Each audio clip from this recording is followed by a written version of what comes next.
So Joseph is this enigmatic character in the Bible, in the book of Genesis, one of the 12 sons of Jacob, the tribes.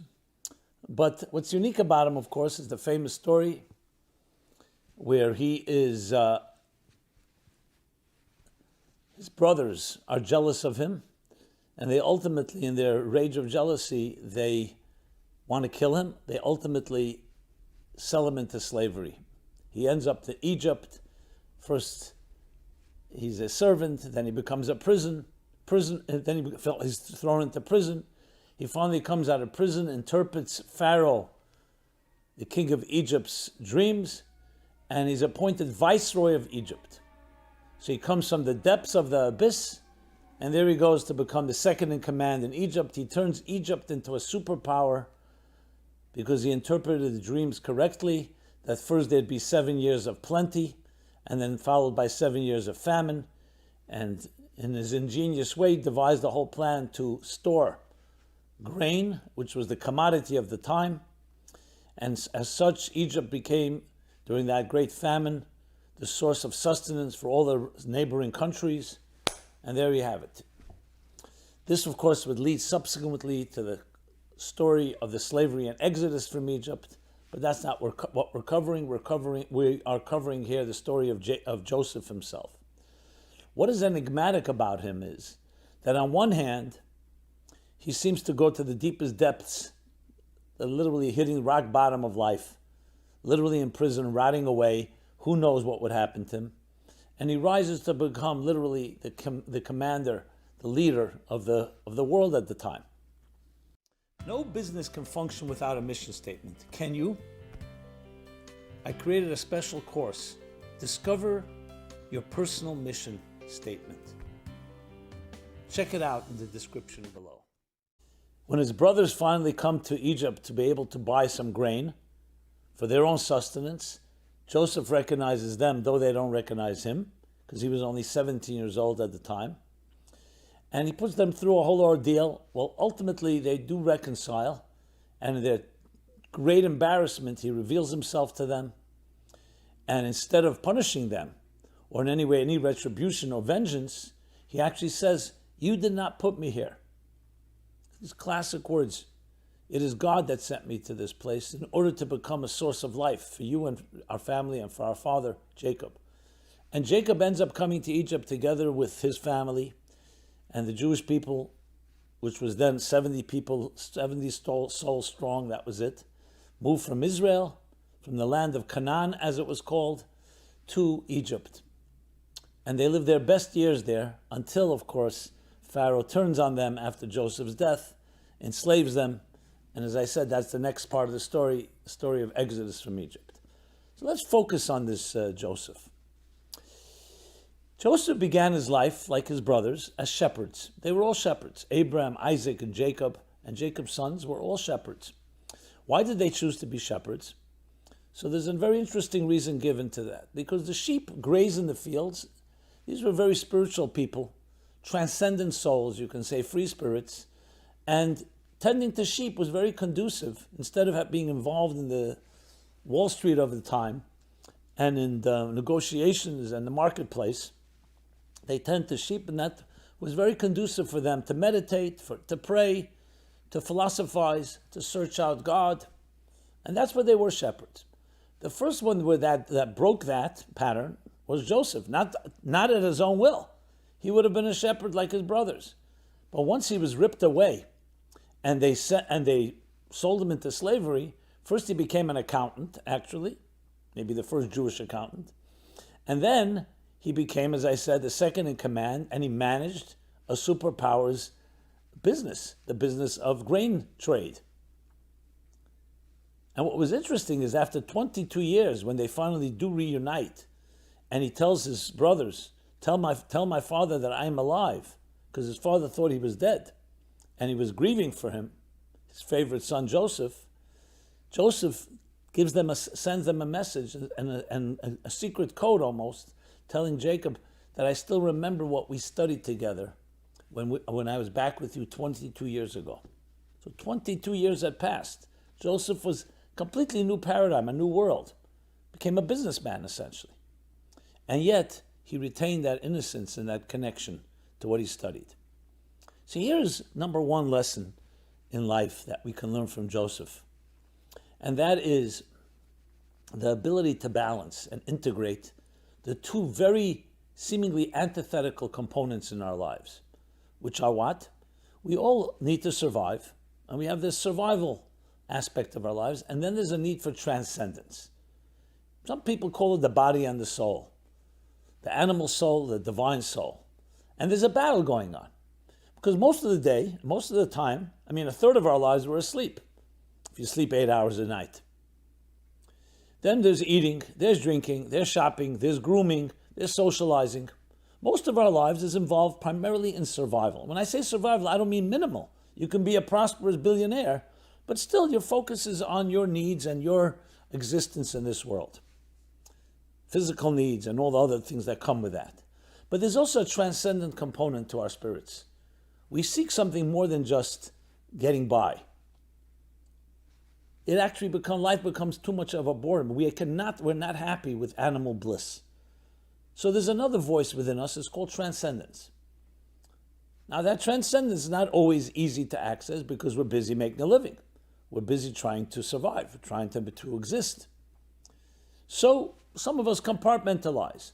Weekends, vacations, evenings, mornings, times that we focus on something more spiritual. When I say spiritual, I don't just necessarily mean spiritual. Anything that is more transcendent, music, art, travel, romance, sexuality, intimacy. And of course, religion, faith, spirituality. Something that is not quite tangible, not quite about being grounded. The analogy, a beautiful analogy for this would be the difference between the flame and the wick. A soul is compared to a flame. It's flickering, it's restless, it's seeking, it's aspiring, it's dreaming, imagining. We're looking for something more than just getting by. We're looking for something that is magical in our lives. But then there's the wick. The wick grounds us, the wick brings us down, the wick is necessary because it keeps us grounded in this world. But there's a battle between these two voices. You can say the battle is sometimes compared to the battle of filling your selfish needs, indulging in your own needs, or transcendence, serving others, helping others. So, generally speaking, philosophically speaking, thinkers, poets, romantics, what do? You either choose one or the other. Or, as I said, you compartmentalize. So some people are involved more in the materialistic part of their lives. And when you talk about more the transcendent things, either they satisfy it in minimal ways, but not necessarily fully satisfied, or they get distracted. Listen, you can also turn money and materialism into an end in itself, and somewhat numb that the soul's yearnings, your soul and spirit's yearnings for something more sublime. Others gravitate more to the spiritual, and that's why you find the ascetic lifestyle, where like a shepherd, you separate yourself and you live in a quiet place without the whole hoo-ha and the whole rush hour of life, because it's more conducive, it's easier to be able to seek out and live a more spiritual life, a more austere life in that sense. Can you integrate these two in the full sense of the word? Well, most people see this as two different worlds. They're dichotomous. The world of spirit, the world of matter. The world of energy, the world of matter, spirit and body and soul. The physical and the spiritual. And there's ultimately a duality. But here's a lesson that Joseph teaches us. There's actually a third dimension that's neither spirit nor matter. Joseph was able to enter the material world, and not just enter into it, lead it. As I said, he became the leader of the entire grain industry at the time, which was like the commodity of, think of it, technology today, or oil, or fossil fuels. That was the commodity of the time, and still maintained his spiritual integrity. Why? Because he recognized that materialism is not an end in itself, and he was able to spiritualize his material life. So it's not about escape or duality or compartmentalization. It's actually about recognizing that there is something in common, that even when you're immersed in the most material aspects, you can connect to something greater. There's a beautiful Hasidic story that captures this. This was a student, a disciple of, known as the Alter Rebbe, Rab Shneir Zalman of Liadi. Binyamin Klesker was his name. So on one hand, he was a very successful businessman, but he was also a very soulful person. And he, of course, dealt with this challenge himself. So the story goes like this. He was once making his calculations, his annual calculations, his essentially what happened, income, expenses. So he had for every month, income, expenses. The Hebrew months, so you could say the English months. So January, this was the amount of money he made, income, these were the expenses. So it was a net total of so much and so much. In February, income and expenses. March, he listed it all. And then when he came to the total, what happened in this year? The total, instead of writing a number, he wrote the words in Hebrew, Ein Oid Milvade. There's nothing but the divine. There's nothing but God. That the true reality is something that's beyond numbers, beyond money, beyond possessions, beyond acquisitions, and so on. So the question is asked, if he was so focused on a higher transcendent life, how did he have the presence of mind and the composure to be, and every month he should have written January equals the divine, February the divine. No, on each line he actually wrote the numbers, and he ran a successful business and an ethical business. But when it came to so how was that? How did he do both? And the answer is, if he would have written on every line God, then he shouldn't be in business. He should be a rabbi, a teacher, a spiritualist. No, but he was a person whose feet were firmly planted on the ground. And he understood that you need to know your calculations. You need to be on earth. You need to know the laws of the land, so to speak. At the same time, when it came to the sum total, what is the total of it all? He understood that money and all his possessions and all his successes was a means to how is he going to use it for a deeper spiritual goal. I remember when my book, Toward a Meaningful Life, was published, early years, it was going back almost, talking about 27, 28 years ago. Well, it was 27 years to be exact. So it was quite a popular book, and I was receiving a lot of feedback. There's one gentleman I met, an executive of a pretty prominent business in New York. No, without mentioning names for confidential purposes. And he was known as a very tough businessman. I mean, he was respected, but he was known tough negotiator, a difficult guy. And he told me the following story. He said, I got a copy of your book. Someone gave it to me as a gift. I began reading it, and it was beautiful, especially the chapter on business. I think wealth and I think charity and wealth is a chapter. It talks about business and money and so on. That money is exactly this message from the Prince of Egypt, Joseph. And one of the suggestions there was that in your business, not just at home, not just in your synagogue, in your spiritual environment, but even at your workplace, have a charity box on your desk. And from time to time, put something in there. You have a meeting, encourage other people to as well. Let's begin the meeting with a little charity. And that's what he did. And he said it changed the entire climate of the meetings because people started seeing, what's this charity box? And he said, I read in a book, Toward a Meaningful Life, let's begin the meeting with putting in a nickel, a dime, a quarter, a dollar, whatever. People started seeing, he says, that my clients, my partners, potential mergers, potential business colleagues began seeing another side to me. They said, oh, did you give charity? He says, of course. And in his workplace, he was elevating the workplace. He says, we became friends in a different way. We continued doing business. I was still a tough negotiator. I didn't give in. But we started seeing each other as human, not just purely as a numbers game and a pure negotiation, a pure business shark arrangement. Then he said to me, I began then purchasing your book in boxes, just as an aside, had it in a box in the corner of my office, and I would give it to people. He said, it changed my entire work, it made it actually more successful, because our relationships became more trustworthy. We started seeing each other as people. Just this little act. This is an example. So there are things we do when we go Yom Kippur to synagogue, or we have our weekends, or on a holiday, where we're more spiritual in nature. And we dedicate time, beautiful. Time for prayer, time for study, time for meditation, time for music. But the rest of our lives, we were busy with survival. What Joseph teaches, and though it was not something he planned for, he would have remained a shepherd, but you don't have to be a shepherd to touch the deepest levels of the divine, of transcendence. In your material life, and even in the center of it, even the superpower, even when you're dealing with grain, he always retained and maintained that innocence, that connection. And that's what his father recognized and said, wow, 22 years passed. It wasn't just 22 years.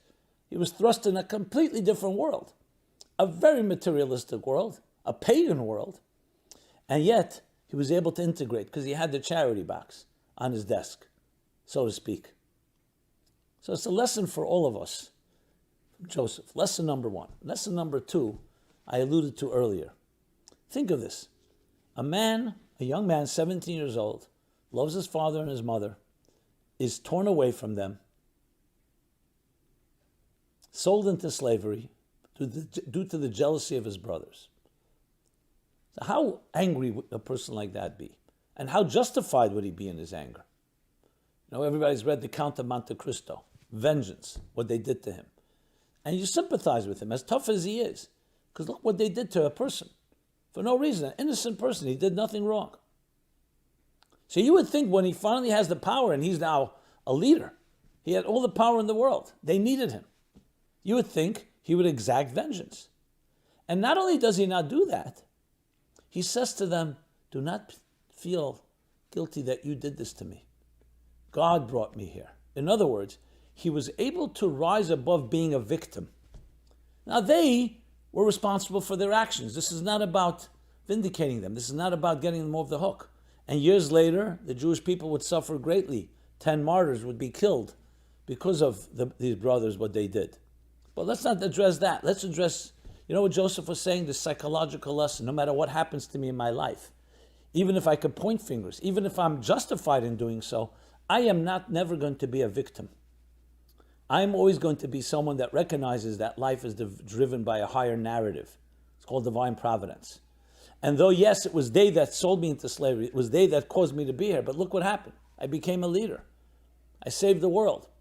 Maybe because God wanted me to be here in this place, to interpret those dreams, and then to be able to develop a whole industry that would save the world from a famine that was destroying and could have killed who knows how many people.